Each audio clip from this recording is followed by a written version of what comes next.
10시 43분인데도 차가 이렇게 많아요. 지금도 계속 들어오고 있고요, 차들이. 지금 여기 말고도 유럽 가면은 더 있어. 이렇게 단박한 하얀 순두부 시장이 또 있는 것 같아요. 그렇죠. 되게 뜨겁게 제공돼. 펄펄펄펄. 모든 음식이 뜨거울 필요는 없는데 순두부는 적절히 이 뜨거운 게 좋은 것 같아요. 확실히 아침 식사로 해서 장점이 있어요. 감사합니다. 전반적으로 되게 맛있는 순두부를 먹었다는 생각이 들어요. 보다 이게 더 하나? 저희 셰프님이 만드는 게 더 맛있어. 구독, 좋아요 꼭 부탁드립니다. 자, 김청수의 썰입니다. 이번부터 제가 매달 한 번 내지 두 번 정도를 새로운 기획이 들어갑니다. 어떤 내용이냐면 이제 오래가고 뜰 수 있는 아이템에 대해서 얘기를 하려고 그래요. 그래서 이른바 제목이 50년 가는 스터디셀러 아이템 시리즈로 갈 겁니다. 이제 50년 가는 아이템이죠. 그래서 그 외식인들한테는 아이템을 선택하는 게 되게 중요한 부분이지 않습니까? 순간의 선택이 성업식당과 부진식당을 결정하고요. 그리고 오래 가는 것도 중요하지만 또 탄력이 있어야 됩니다. 툭 치고 올라가야 되겠죠. 그리고 회전율에 강점이 있는 더욱이 인건비도 절감할 수 있는 아이템에 대해서 제가 한번 시리즈로 한번 말씀드리겠습니다. 그래서 이거는 제가 그 식당 하신 분들이 어떤 의사결정에서 되게 중요한 부분이니까 좀 나름대로 좀 신경을 좀 많이 썼습니다. 자, 그래서 50년간은 외식 아이템 시리즈 첫 번째 순두부입니다. 첫 번째는 제가 얼마 전에 그 세종시에서 어떤 일이 있어가지고 미팅을 하고 이제 그 고속버스를 타고 이제 다시 돌아왔거든요. 그래서 고속버스 타고 돌아와야 되는데 고속버스 터미널이 조그마더라고요. 규모가 작아가지고 고속버스 편이 그렇게 많지가 않아가지고 약 1시간 정도를 기다렸어야 돼요. 그래서 제가 그 1시간이 좀 기다릴 시간이 좀 그래가지고요. 저녁을 먹기로 했거든요. 근데 이제 그 터미널이 작다 보니까 그 안에 식당이 하나 있는데 혼자서 운영하고요. 그래서 제가 밖에 나가서 살펴봤더니 식당이 주변에 없어요. 그래서 어쩔 수 없이 터미널 내에서 밥을 먹어야 했습니다. 근데 조금 아까 말씀드렸지만 혼자서 운영하는 식당이더라고요. 근데 메뉴판을 봤더니 뭐 나주곰탕도 있고 소고기국밥도 있고 뭐 추어탕도 있고 메뉴가 좀 혼재되어 있어요. 그 찌개도 뭐 김치찌개, 묵은지찌개 있고요. 뭐 된장찌개도 있고 뭐 순두부찌개도 있는데 제가 한 끼를 선택했을 때도 그냥 그 뭐라고 해야 될까나 그냥 현실적인 판단을 할 수밖에 없었거든요. 뭐 아시겠지만 그 작은 식당에서 국밥 같은 거를 일일이 다 만들 수는 없지 않습니까? 그래서 제가 딱 시켰던 게 순두부였던 것 같아요. 순두부요.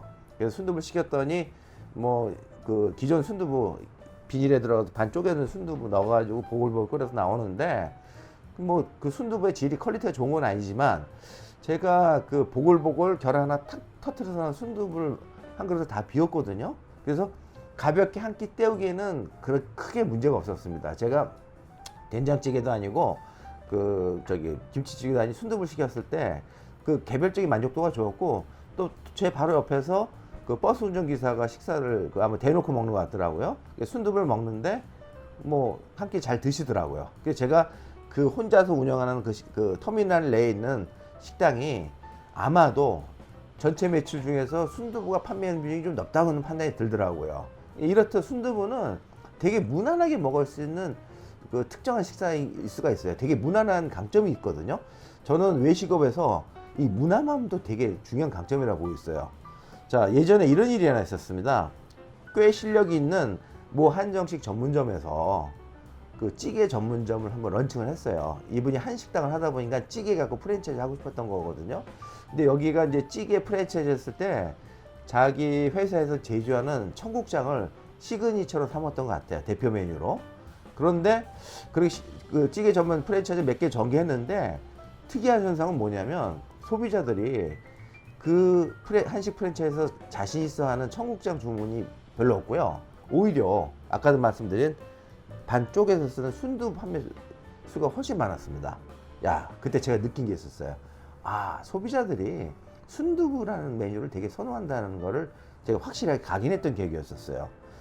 그래서 제가 대학생 시절에 1980년대에도요, 그 학교 근처에 있는 식당에서 생각보다 순두부 선호를 많이 했던 것 같아요. 그리고 약 40년 전에도 명동에서 꽤 장사가 잘 되는 순두부가 있었고, 순두부 선호도라는 게 우리가 생각 이상으로 많은 것 같아요. 그래서 제가 이 순두부에 대해서 한번 분석을 해보겠습니다.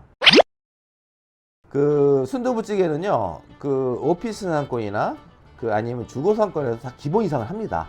오피스 상권에서 또 직장인들 제법 먹거든요. 근데 저는 오피스 상권에서 기본은 하고 주거 상권에서 기본을 하지만 좀 더 장사가 잘 될 수 있는 데는 뭐냐면 교외나 그 관광지 상권입니다. 그래서 그 경주 같은 데서도 그 외부 관광객들이 의외로 많이 먹는 메뉴가 순두부고요. 제가 또 강원도로 갔을 때, 강원도 강릉이나 속초 갔을 때 순두부를 먹었던 비중이 되게 높았던 것 같습니다. 자, 이렇듯이 순두부는 첫 번째로 의외로 소비자들이 순두부를 되게 선호합니다. 자, 두 번째는 어떤 부분이 있냐면, 자, 얼마 전에도 미국 대사를 지냈던 사람들이나 뭐 크리스토퍼 힐이나 이런 사람들이 그 순두부 선호도에 대한 얘기를 많이 하더라고요.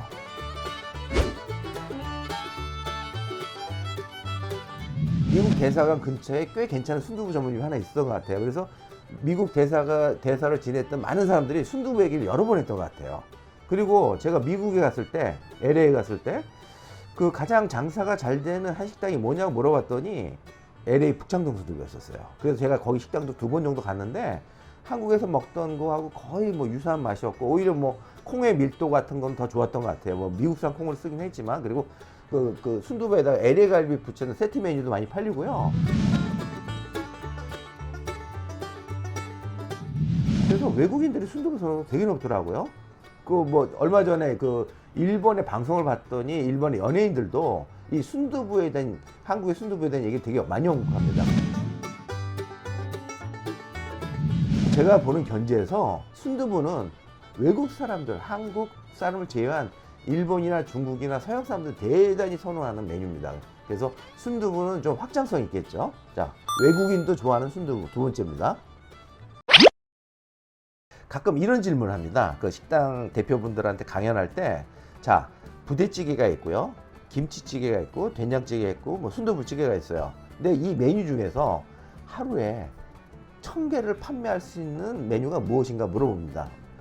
그러면 통찰력 있는 분은 알아맞히시더라고요. 자, 정답은 순두부입니다. 순두부는요, 그 제가 이번 순두부 때문에 몇 군데를 한번 다녀봤는데 하루에 1000개를 파는 데가 나름 꽤 있습니다. 대표적인 데가 전라북도 화순에 있는 화신순두부. 거기는 뭐 하루에 3000씩이라는 소문도 있어요. 진짜 손님이 아침부터 되게 많더라고요. 그리고 강원도 강릉이나 속초에도 동화가든이나 짬뽕 순두부 전문점도 뭐 평일 나갔을 때도 막 웨이팅 걸릴 정도 손님이 많고요. 아까 말한 경주라든가 경기도 양평이라든가 이 교외 상권에 하루에 1000개 정도 이상을 판매할 수 있는 순두부점이 꽤 있습니다. 그래서 세 번째, 1000개 판매도 가능한 대박찌개 메뉴가 순두부입니다. 자, 비 오는 평일날인데 차가 꽉 찼네. 양평에 있는 기아집 순두부입니다. 유명한 대박집이죠. 여기 장사가 잘 되는 게 뭐 순두부 맛도 있겠지만 건물도 많이 작용하는 것 같은데. 순두부 좋아하나? 순두부 좋아합니다. 하얀 스타일, 매운 스타일? 요즘에는 하얀 스타일이 좋습니다. 하얀 순두부를 먹으려면 좀 밑반찬이 좀 받쳐줘야 되는 것 같아요. 반찬이 없으면 너무 밋밋하더라고. 하얀 순두부. 아, 맞는 말이야. 빨간 순두부는 그것만 맛있어도 괜찮은데. 맞는 말이야. 그래서 장사적으로 빨간 순두부 하는 게 편하겠죠. 그렇죠.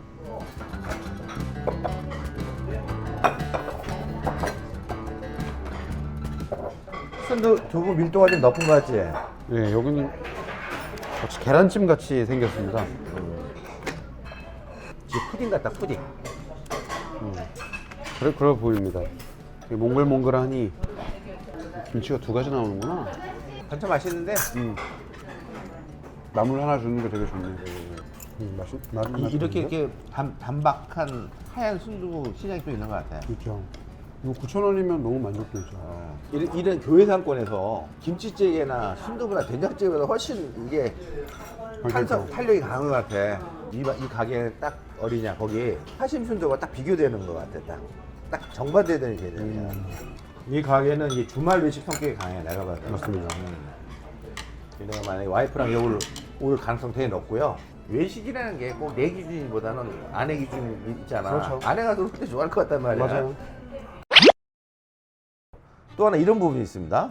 제가 그 지방에 놀러 가나 업무 때문에 놀러 갔을 때 이제 보통 특히 이제 아내랑 갔을 때 보면 아내가 아침을 먹기를 원하거든요. 그래서 검색을 할 때 그 예를 들면 제가 이제 충주를 갔습니다. 충주하고 아침 식사, 충주하고 해장, 아니면 충주하고 순두부를 검색을 해봅니다.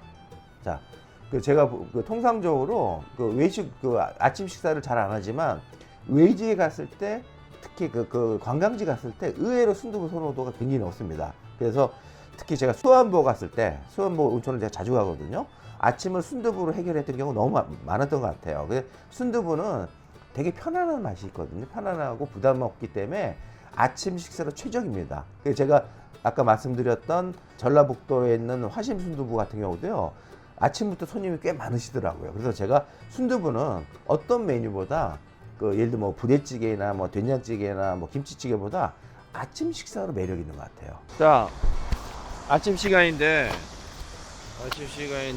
차가 많네요. 7,500원짜리가 그 바지락하고 양념 돈육을 넣는데 요게 포인트예요. 예. 자, 드디어 이제 이 집에 돼지고기 립지 들어가 순두부 왔어요. 네. 자, 이제 화신 순두부의 포인트. 되게 뜨겁게 되는 건데, 펄펄펄펄. 모든 음식이 뜨거울 필요는 없는데, 순두부는 적절히 이 뜨거운 게 좋은 것 같아요. 펄펄펄펄이요. 그러니까 약간 대중성으로는 매콤한 게 더 포인트가 좋아요. 돼지고기 민찌예요. 양념한 민찌인데, 가는 거죠. 민찌라는 표현보다. 요게 이제 감칠맛을 도와줘요.